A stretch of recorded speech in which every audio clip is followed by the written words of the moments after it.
Now, earlier this week, MP Tahir Ali pushed for blasphemy laws to be implemented. Well, in other words, this is just a further crackdown on your freedom of speech, your freedom to think for yourself and question parts in the Quran that speak of persecuting Christians, Jews, non-believers, etc. You know, apparently we are heavily condemned by Allah. It says it in their religious text. But communist MP Tahir Ali doesn't want anyone questioning any parts of the religious text. Now, there's a notion that's basically going around saying that it's in regards to Abrahamic religions, but that's absolutely BS. We know they can absolutely desecrate and disrespect Judaism and Christianity, especially as we see in, you know, all over social media. You know, if you say Jesus loves you, police come, they arrest you, they tell you to keep moving. You cannot say that in public, and we've seen constant persecution of Christians in what's meant to be Christian nations, or what was once a Christian nation. But when it comes to Islam, they are free to say whatever they like. They are free to take to the streets, make any kind of views heard, and no one can question it. And communist Tahir Ali MP is trying to ensure that this gets implemented into UK law so that nobody can question what the Quran says, even though it has a lot of, you know, hateful rhetoric. We must call it for what it is. In addition, what you're going to see is Angela Rayner not being able to define what Islamophobia is, you know, being very generic in her statement. Well, essentially what I believe they're trying to do is keep the definition of Islamophobia very vague so that they can crack down on anyone talking about it in the future. You know, because they haven't given a direct definition, they can basically just prosecute anyone that they want and just say that, yes, this is Islamophobia. When you haven't given a direct definition, you've kept it vague. So,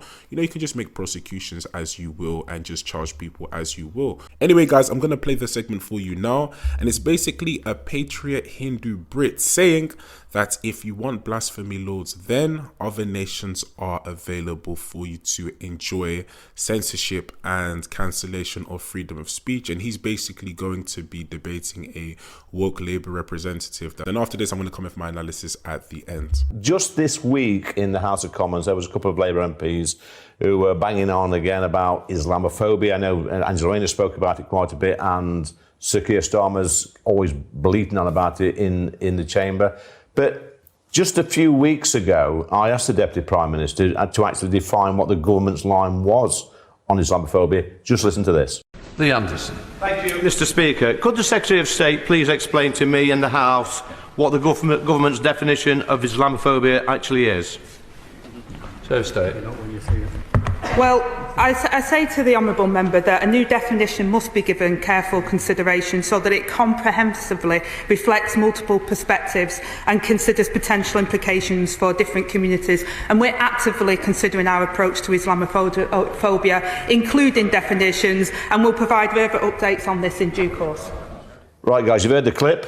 I challenge the Deputy Prime Minister to give us, you know, the correct government definition on Islamophobia, and she couldn't give me a straight answer. That's quite pathetic. Maybe you, as a Labour Party member and a defender of the Labour Party, can tell us what Islamophobia actually means. Well, I'll address that in 2 points. I think, in fairness to I think she was answering in her capacity as Secretary of State for local communities, but it is open for consultation, so I think it is a bit unfair whilst a definition is up for consultation. So how can you be Islamophobic then if there's no definition? Well, no, I don't think you can. I think being anti-Muslim and anti-Islam is well established, and you'd just be being that. That would be the definition that you'd be given. You'd just be being either anti-Muslim or anti-Islam, which I don't think is. So, Aman, I'm going to ask you an obvious question. What's your religion? I'm a Sikh. Okay, so if I don't like the Sikh religion, is that a problem for you? Not at all. I would defend your right to not like it and to question it and to criticise it as much as you wish. Yeah. I mean, look, I think blasphemy in this country has long been a national conversation that's settled. It's an issue that is settled. We do not have anti-blasphemy laws in this country, and we shouldn't, because very simple matter, we have freedom of speech, and it should be absolute. Yeah. But of course, and look, as a man of faith, I would also argue that every individual has a right to worship, right to pray, right to their religion as they wish, without fear. However, having said that, no religion should be above criticism or question. That's how reform happens. That's how things are settled in a meaningful way. But thirdly, I would also argue that we heard that Labour MP the other day talk of bringing in anti-blasphemy laws here for Abrahamic religions. That in itself is the very definition of division. What about the Indic tradition, the Dharmic, the Hindu, the Sikhs, the Jains, the Buddhists? Would it not apply to them? But having said that, I think more than that, I think if you're in the UK, you embrace our values of freedom, liberty and democracy, or you practice what you preach and go and live somewhere where the things you want are being practiced already. You put that very politely. I just tell them to clear off, Andy. What about you? Well, I mean, I don't support blasphemy laws. I think it's silly. It was a silly suggestion from that MP, some dozy backbencher. It's not just that, it's a very slippery slope. It's a slippery slope. Because we've just seen the scenes in Bangladesh yesterday. We've had this coup in Bangladesh. We've gone from the Awami League, mostly sensible people, to this Islamist-backed Muhammad Yunus. And we've seen Hindus being killed left, right and centre. And yesterday, the main priest, the Hindu priest in Bangladesh, was arrested for what?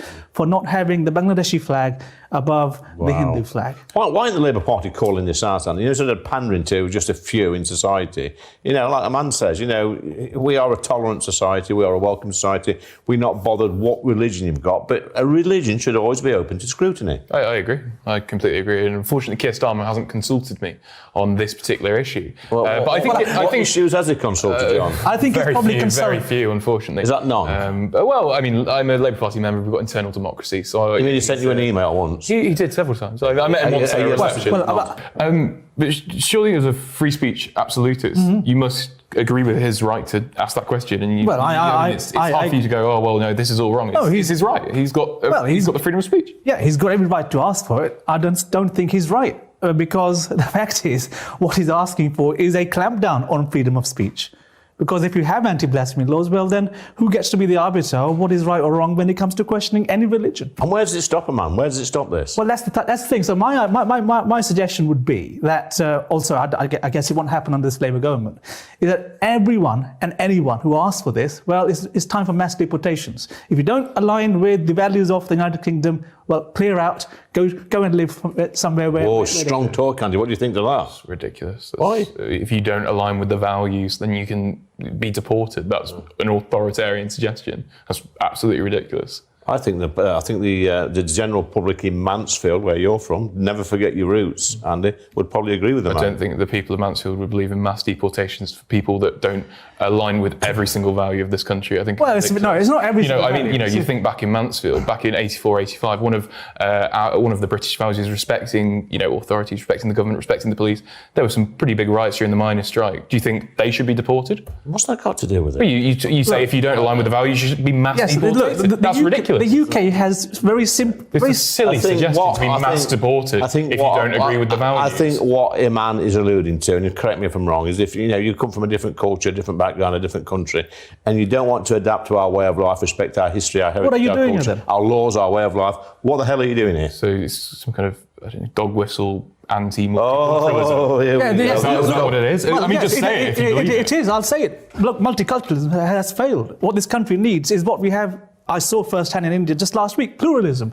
That's absolute rubbish. How is it rubbish? The fact that you can sit next to me... Was you in India last week? So why can it be absolute rubbish? It's absolute rubbish that multiculturalism has failed. It has failed. The fact that we can sit next to here, we're different religions, we're from different backgrounds. That's not multiculturalism. It absolutely is. That is the definition of multiculturalism. It's not. It is. It's not. This is multiculturalism right here. So are you saying to me that I belong to a different culture than yours? Yes, because you're a different religion. It's a different culture. That's a pretty big thing to say. No, it's not. It's a different religion. There's different cultures within religions. That's religion. I'm talking about culture. Culturally, I'm very similar to you. I'm sitting here in a pub, sharing a drink with you, with Lee. Yeah.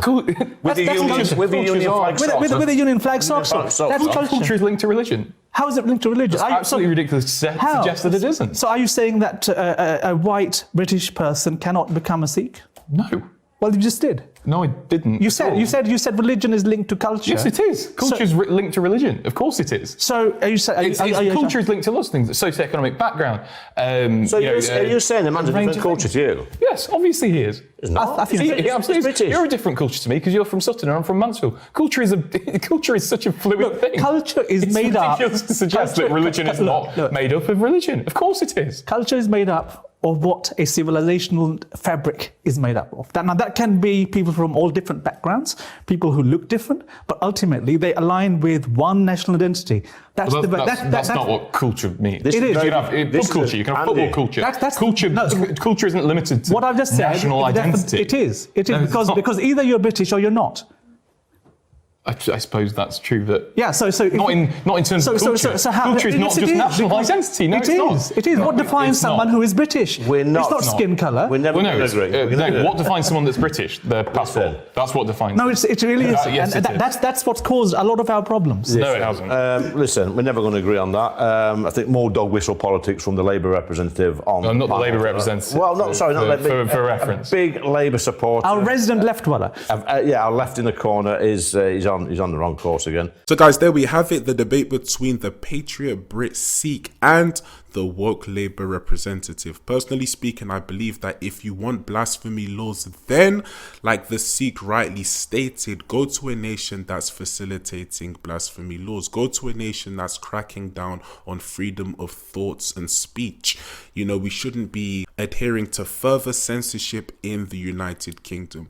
We already have a somewhat censorship system that is in current operation in the UK. We know this because if you say something on Facebook or social media, then you can have government agencies coming to your door to tell you what was that you posted. So we don't need more censorship, especially in regards to religion. People should be able to say what they like in relation to religion. They should be able to argue whatever points. If there's nothing to hide in the Quran, then you should have nothing to worry about. But my guess is there's a lot to hide in the Quran, especially as someone who has looked into Quran and hadiths in Islam. So this is why he wants to bring about further censorship. It's not in relation to blasphemy or saying something bad about Islam. No, it's about looking at the text and critiquing it. He does not like that. So he's trying to make it illegal. But anyway, guys, let me know what you think in the comment section down below. Like, comment, and subscribe, and I'll catch you in the next video. Peace.